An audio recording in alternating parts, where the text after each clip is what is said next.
अपन मुख्य अतिथि के बुलावे के पहले हम बताओ चाहते हैं कि यहाँ के लड़का लोग कुछ रखले बा बहुत बड़का माला। वो माला से स्वागत करी आदरणीय देवेंद्र फडणवीस जी के, हमने के जिला के दोनों सांसद जी के आ मंगल पांडे जी के एगो घेरा में बड़का माला बा। वो माला ले आके सब लोग श्री संजय पांडे जी, यश कृष्णा जी, प्रदीप रोज जी, राहुल तिवारी जी, अवधेश मिश्र जी, सोनू सिंह जी, यही लोग जाए माला लेकर। राहुल जी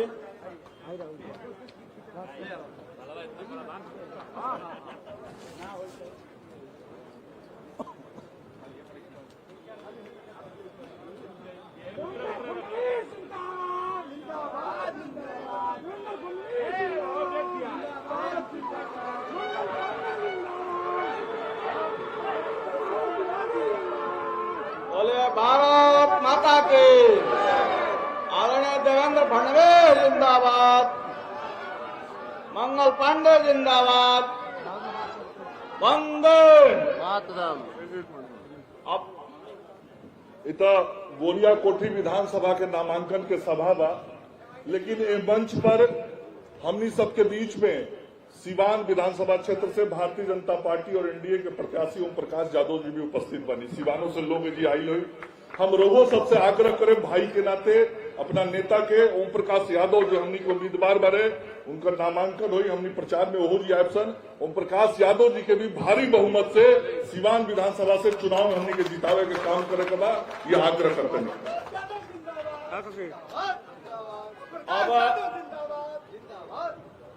अपने मुख्य अतिथि महाराष्ट्र के भूतपूर्व, अभूतपूर्व और भावी मुख्यमंत्री आदरणीय देवेंद्र फडणवीस जी को आग्रह करूंगा कि कृपया मंच पर आए, इस सभा को संबोधित करें।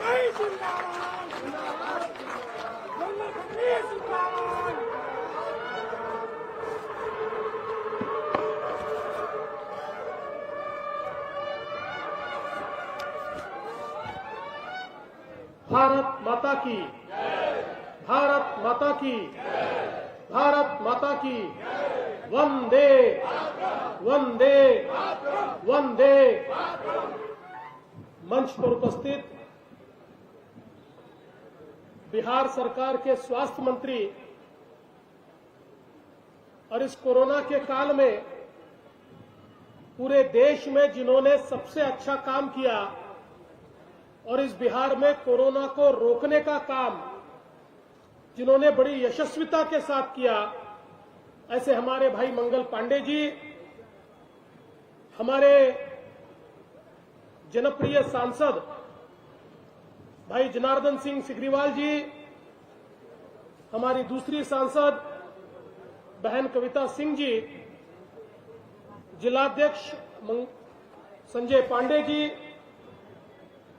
हमारे गोरिया कोठी के प्रत्याशी जो नॉमिनेशन के लिए गए हैं, आप सभी के लाडले, और आज तो नॉमिनेशन करने के लिए गए हैं पर आपके आशीर्वाद से जो पक्का चुनकर आने वाले हैं, ऐसे हमारे देवेश कांत सिंह जी, साथ ही सिवान के हमारे प्रत्याशी श्री ओम प्रकाश यादव जी, श्री इंद्रदेव पटेल जी, अरुण सिंह जी, रंजन कुमार पांडे जी, राहुल तिवारी जी, अवधेश पांडे जी, मंचासीन सभी महानुभाव, कुछ लोगों के नाम शायद मैं नहीं बोल पाया, ऐसे सभी महानुभाव और यहां पर उपस्थित सभी बहनों और भाइयों, हम लोग काफी देरी से आए और आपके सामने आदरणीय मंगल जी ने सारा विषय विस्तार के साथ, स्पष्टता के साथ रखा है और इसलिए बहुत लंबी बात कहने की आवश्यकता नहीं है, किंतु मैं तो केवल आपसे इतना ही निवेदन करने के लिए आया हूं, ये जो चुनाव बिहार में हो रहा है, ये चुनाव कोई नरेंद्र मोदी जी का भविष्य तय करने वाला चुनाव नहीं है। ये चुनाव नीतीश जी का भविष्य तय करने वाला चुनाव भी नहीं है। ये चुनाव मंगल पांडे जी का भविष्य तय करने वाला भी चुनाव नहीं है। ये चुनाव देवेश कांत जी का भी भविष्य तय करने वाला चुनाव नहीं है। ये चुनाव ओम प्रकाश जी का भी भविष्य तय करने वाला चुनाव नहीं है। ये चुनाव बिहार के युवाओं का भविष्य तय करने वाला चुनाव है। बिहार के किसानों का, मजदूरों का, महिलाओं का, पिछड़ों का, अति पिछड़ों का भविष्य क्या होगा, ये तय करने वाला ये चुनाव है। दोस्तों, चुनाव में सरकार तो 5 साल के लिए हम चुनकर देते हैं, पर जब गलती हो जाती है तो 15 साल, 20 साल, 25 साल हमें पछताना पड़ता है। अभी अभी मंगल जी ने याद दिलाया, 15 साल राजद की सरकार इस बिहार में हमने देखी। सरकार तो 15 साल चली, पर बिहार 50 साल पीछे गया। सरकार तो 15 साल थी, किंतु उस सरकार के कारनामों से, करतूत से बिहार पर जो घाव तैयार हुआ, उस पर मरहम लगाने के लिए हमारे नीतीश जी, सुशील जी को, मंगल जी को 15 साल मेहनत करनी पड़ी। तब जाकर आज बिहार फिर एक बार आगे बढ़ रहा है। इसलिए ये चुनाव बड़ा महत्वपूर्ण चुनाव है, क्योंकि ये चुनाव में जो सरकार हम चुनकर देंगे, सरकार तो 5 साल की होगी, लेकिन आने वाले 15 साल का बिहार का भविष्य कैसा होगा, ये तय करने वाली साल में हम लोग चुनकर देने वाले हैं। हम सब ने देखा, देश के अंदर 6 साल पहले हमने परिवर्तन किया। मोदी जी को हमने चुनकर भेजा, एक गरीब का बेटा चुनकर भारत का प्रधानमंत्री बना, और मोदी जी ने 6 वर्षों में भारत के अंदर, बिहार के अंदर जो परिवर्तन करके दिखलाया।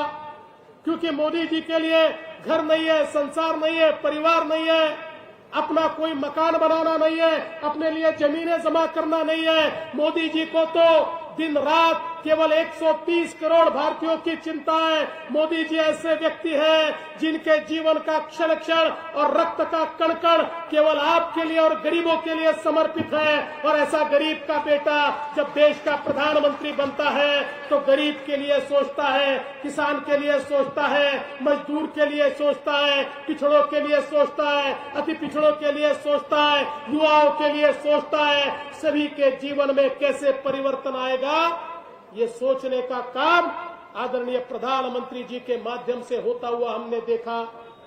और आज हम देख सकते हैं जिस प्रकार से पिछले चुनाव में आदरणीय प्रधानमंत्री जी ने इस बिहार को 1,25,000 करोड़ रुपए के कामों की सौगात दी थी। देखिए, नेता भाषण तो बहुत करते हैं, पर बहुत कम नेता ऐसे होते हैं जो वादा करके पूरा करते हैं। पर इस देश में नरेंद्र मोदी उस नेता का नाम है जिसकी जबान से निकली हुई बात और कमान से निकला हुआ तीर कभी वापस नहीं आता, वो अपनी मंजिल तक ही पहुंचता है। और मोदी जी ने 1,25,000 करोड़ रुपए के काम बताए, 1,40,000 करोड़ रुपए के कामों की शुरुआत, और उसमें से कई कामों को पूरा करने का काम इन 5 सालों में बिहार के साथ उन्होंने किया है। दोस्तों, मैं तो महाराष्ट्र से आता हूं, पर मैं सच बात आपको कहता हूं, मोदी जी का सबसे ज्यादा प्यार अगर किसी एक राज्य पर है तो उसका नाम बिहार है। बिहार उनको सबसे ज्यादा प्यारा है, क्योंकि मोदी जी मानते हैं बिहार को एक स्वर्णिम इतिहास था। अगर भारत के इतिहास का हम विचार करें, भारत की संस्कृति संस्कार का हम विचार करें, तो बिहार के बिना न इतिहास है, न संस्कार है, न संस्कृति है। भारत की पहचान ही बिहार रहा है, और ऐसा बिहार मोदी जी मानते हैं फिर एक बार स्वर्णिम उन दिनों की ओर ले जाना है। क्योंकि भारत को अगर स्वर्णिम भारत बनाना है तो बिहार के सिवा नहीं बन सकता, और उसी सपने को लेकर मोदी जी चलते हैं। उसी सपने का साथ देने के लिए हमारे नीतीश जी उनके साथ काम करते हैं। दोस्तों, हमने देखा इस कोरोना के काल में पूरे दुनिया में एक बहुत बड़ी महामारी फैली, और इस महामारी में हमारे प्रधानमंत्री जी गरीबों के साथ खड़े हुए। हमारे प्रधानमंत्री जी ने कहा कोरोना में काम बंद है, लेकिन कोई भी व्यक्ति भूखा नहीं मरेगा। हर व्यक्ति के घर राशन जाएगा। और मोदी जी ने ये व्यवस्था की कि छठ तक का राशन हर घर तक पहुंचाने का काम आदरणीय मोदी जी ने करके दिखाया। बताइए आपके तक पहुंचा कि नहीं पहुंचा? आप तक राशन पहुंचा कि नहीं पहुंचा? मोदी जी ने हर घर तक राशन पहुंचाया। हर हमारे माँ बहन के खाते में सीधा 500 रुपया गया। हमारे नीतीश जी ने भी खाते में पैसा दिया।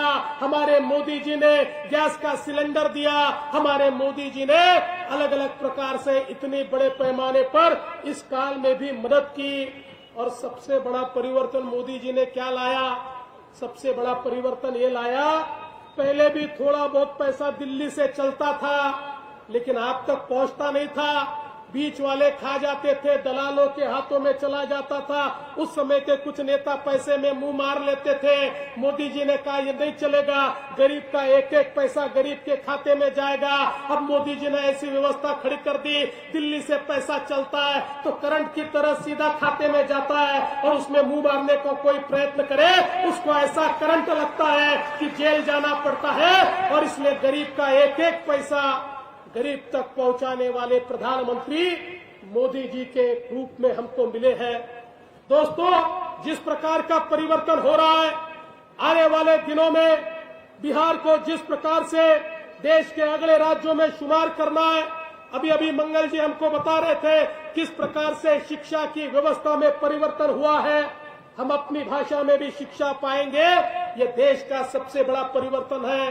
अंग्रेज तो चले गए पर हमारे लिए अंग्रेजी छोड़ गए, वो भी भाषा है, उसका भी सम्मान है। लेकिन जो अंग्रेजी नहीं जानता वो अनपढ़ क्यों रहे?